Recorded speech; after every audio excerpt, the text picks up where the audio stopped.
trouble is the only way is down, down, down. As strong as you are, tender you go. I'm watching you breathing. Olá, queridos amigos, queridas amigas. É um prazer imenso estar aqui com vocês nesse dia tão especial. Hoje, em Uma Xícara de Luz, vamos trazer para vocês resenha, crítica, elogios sobre livros. Livros ao qual eu li, ao qual eu vou trazer para vocês um pouco da história do livro e falar para vocês se compensa, se não compensa comprar, o que esperar do livro, tá? Então, fiquem aqui comigo. Vamos começar aqui, ó, fazendo a nossa xícara de café.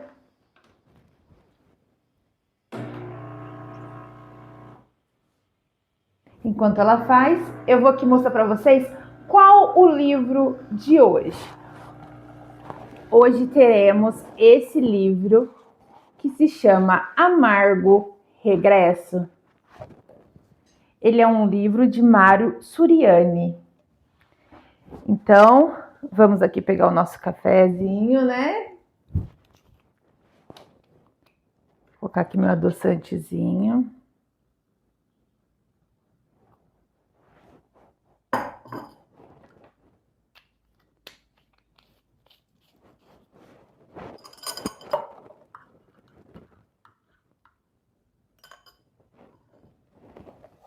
Então, pessoal, para hoje, ele é um romance mediúnico. Eu gosto muito de romances, então vocês sempre vão estar vendo eu trazer romance para vocês. Então escreve aqui nos comentários para mim. Vocês já leram O Amargo Regresso? Não leram? Qual romance vocês gostariam que eu trouxesse resenha? Qual romance vocês já leram? Qual romance vocês gostam? Esse é um romance mediúnico, né? Como eu já disse para vocês, do Mário Suriani e pelo espírito de Alceu de Souza Novaes. Então, eu vou contar um pouquinho da história para vocês.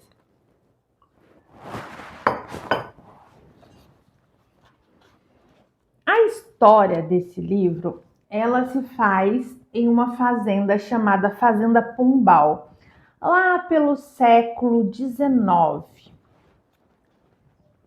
Nessa época, é uma época muito difícil, é quando ali estão se trazendo os escravos da África para o Brasil. Então, esse livro, ele fala muito sobre os escravos dessa época, né? E então, essa fazenda tinha um senhor que se chamava Jerônimo.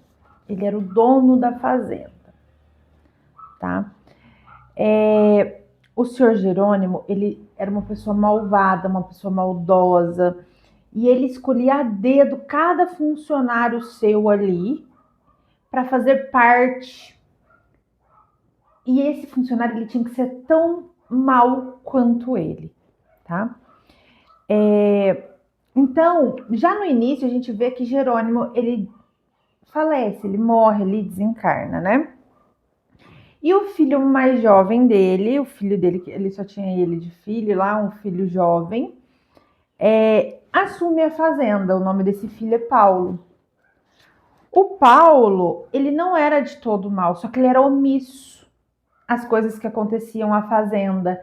Porque ele deixou com que continuassem as mesmas pessoas que o seu pai escolheu para assumir a fazenda. Ou seja, aquelas pessoas que faziam mal, ali continuavam fazendo mal, e ele sabia, ele mesmo, o Paulo, ele não era uma pessoa ruim com os escravos, ele era uma pessoa boa, só que ele não trocou ali aqueles funcionários que eram maus, e esses funcionários continuavam fazendo mal, né? E nisso temos ali Matias, que é um dos empregados de confiança de Jerônimo, né? Era uma pessoa muito ruim, uma pessoa que maltratava todos os empregados, que batia nos escravos, que fazia muita maldade, e todos tinham medo do Matias, porque ele era uma pessoa de um caráter muito ruim. Então, Matias, ele era um homem de confiança, ele era um feitor temido, tá? Até por proprietários vizinhos tinham medo do Matias, até os proprietários, as outras fazendas ali em volta da fazenda Pombal, os donos também tinham medo ali do Matias, tá?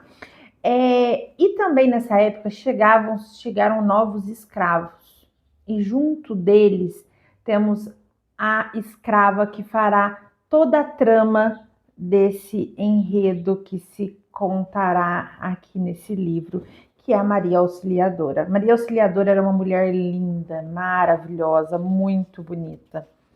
Ela tinha os traços de sua mãe, né? Ela era filha de escrava, ela tinha uma beleza assim surreal. O pai dela, ele era português e a mãe africana. Então, ela herdara a beleza da mãe que combinava com os traços europeus do pai. Então, ela era muito bonita, né? E com o passar do tempo, ali, Matias vai se interessar por Maria Auxiliadora, né? Ali com o passar dos dias e tal, ela chega e ele não chega a ver ela ali no comecinho, então, mas com o passar dos dias ele vai conhecer. Nessa fazenda também tinha um senhor que se chamava André. O André era uma pessoa que todo mundo gostava. Era um senhor que estava muito antes ali, ele estava quando Jerônimo, o pai de Paulo, ainda era criança, ele era empregado do avô, né, de Paulo. André, ele era uma pessoa muito conhecida, todos gostavam dele por conta da evolução espiritual dele. Então, André, ele era uma pessoa muito conhecida ali por todos por conta da sua espiritualidade, ele era conhecido como um benzedeiro, né? Ele fazia curas milagrosas, curas inacreditáveis por conta da sua elevação moral, da sua elevação com o astral superior. Então, ele era uma pessoa muito espiritualizada, era uma pessoa muito do bem, e então ele tinha uma conexão com a espiritualidade muito grande. Então ele conseguia ali ajudar muitas pessoas trazendo curas, fazendo por conta da sua elevação moral. E nesse meio caminho também temos Maurício, que é o que fará toda a trama ali entre Matias, Maria Auxiliadora e Maurício. Maurício era um negro corajoso, tá? Muito respeitado também. E ele ficou deslumbrado com a beleza de Maria Auxiliadora. Maurício, ele vai no enredo aqui todo, ele vai tentar uma fuga da fazenda junto com os outros escravos. Ele vai se juntar a outros escravos, ele vai ali começar um romance com a Maria Auxiliadora. Ele vai ter um romance ali com Maria Auxiliadora. Só que Maria Auxiliadora, ela que é uma mulher muito esperta, que se acha muito esperta, e ela vai se envolver com Maurício e com Matias. Então o Matias vai pegar ela e vai levá-la para trabalhar na cozinha da fazenda para ficar mais próximo ali a ele, né? Só que Maurício, ele sabe que ela está com o Matias. E o Matias, ele não sabe desse rolo dela com o Maurício. Por quê? Porque o Matias, ele é o feitor e ele nunca ia aceitar ali que Maria Auxiliadora ela fosse embora da fazenda, ou que os escravos fugissem ali da fazenda, né? Então, no enredo todo, Maria Auxiliadora, ela começa a gostar verdadeiramente de Matias. Só que ela não consegue se desvincular de Maurício. E Maurício trama toda a fuga da fazenda. Inclusive, Maurício trama a morte ali de Matias. E ele quer que Maria Auxiliadora cause a morte de Matias, coloque um veneno. Nesse enredo todo, Maria Auxiliadora, ela fica muito triste porque ela não quer matar Matias, porque ela estava ali se apaixonando por Matias, né? Então, o que ela faz? Ela vai e conversa com André. Só que ela conta uma mentira para André, ela não conta ali. Só que André, inspirado ali pela espiritualidade, ele fala para ela assim, olha, não coloca veneno, eu vou te dar uma outra coisa e você coloca no lugar. E ela fica assim, quem te contou que eu ia colocar veneno? Mas tinha sido a espiritualidade ali falando com o nosso querido André. Quando o Matias encontra ali a Maria Auxiliadora e também o Maurício, né? Ela finge ali que ela tinha sido levada à força, né? Então é um enredo maravilhoso, tá? É uma história muito boa, compensa muito ler. Eu não vou contar o final para vocês, porque assim, compensa ler, compensa vocês descobrirem ali o que aconteceu com o Maurício, o que aconteceu com a Maria Auxiliadora, o que aconteceu com o Matias. Também,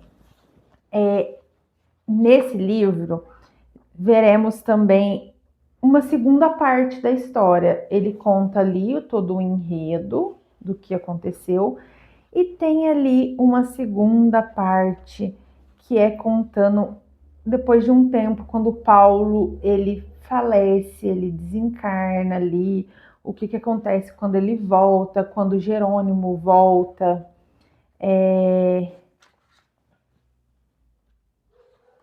É uma história maravilhosa.